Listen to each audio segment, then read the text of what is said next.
آج میرا دل کر رہا ہے میں مردوں کے حقوق بیان کروں، بیٹیوں کے حقوق تو کرتا ہوں، عورتوں کے حقوق کرتا ہوں، بیویوں کے حقوق پورے کرتا ہوں، آج مردوں کے میں حقوق بیان کروں۔ یا رسول اللہ، میری ماں کا میری بیوی پر کیا حق ہے؟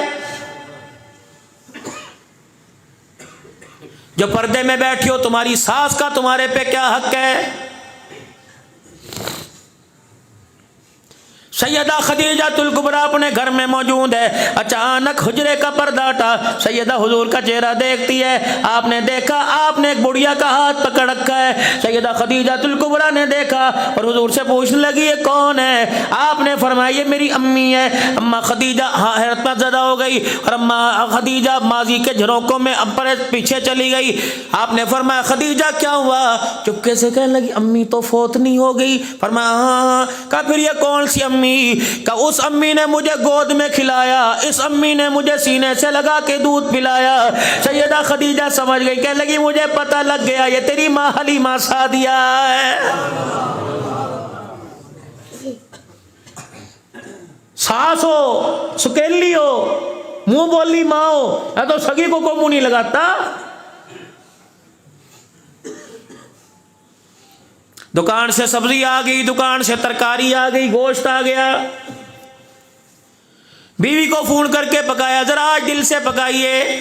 نوے گونگلو شلجم آ گئے، نوی گوبھی آ گئی، گوبھی گوشت بھیجا، اللہ اکبر، شلجم پالک بھیج دیا، آج میں نے مولیاں بھیج دی، اس کی اچھی سی بھاجی بنانا۔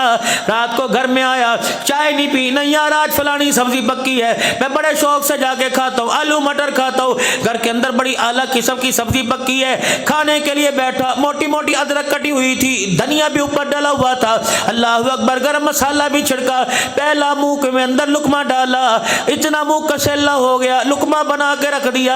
کہنے لگا نہیں روٹی کھانے کو دل نہیں کرتا۔ کیا بات ہے؟ بیوی کہنے لگی مسالے 2 نمبر ہے۔ کہ نہیں میں تو حاجیوں کی ہٹی سے لے کے آیا تھا۔ بیوی کہنے لگی سبزی ناقص ہوگی، گلی سڑی دے دی ہوگی۔ کہنے لگا نا میں تو مولویوں کی ہٹی سے لے کے آیا تھا۔ کہ جب سبزی بھی خالص لے کے آیا، مسالے بھی خالص لے کے آیا، بیوی سے کہنے لگا تو نے پکائی کسی اور نے؟ کہنے لگا جی اللہ کی قسم واری صدقے جاؤ میں نے پکائی ہے۔ پھر یہ ہنڈیا کا ذائقہ کیوں بدل گیا؟ کسی نے مسالے کو کہا، کسی نے گھی کو شکوا کیا، کسی نے میرے عزیزوں سبزی کا، کسی نے کھارے پانی کا شکوا کیا۔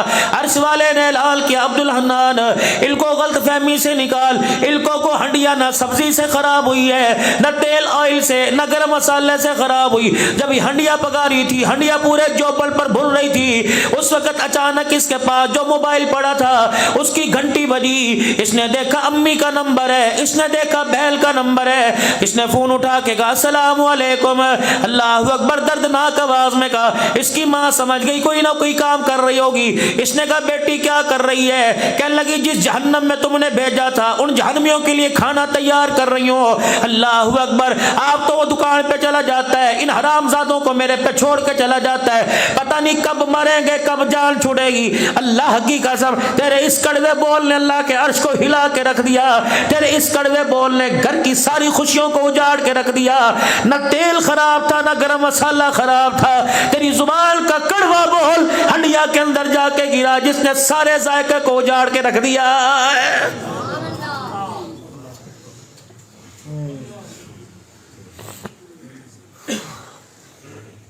اسی لیے فرمایا جب ہنڈیا پکایا کرو، ہنڈیا میں ڈوئی چمچہ اس طرح استعمال کیا کرو جیسے بیت اللہ کا طواف کیا جاتا ہے، الٹا نہ پھیرنا۔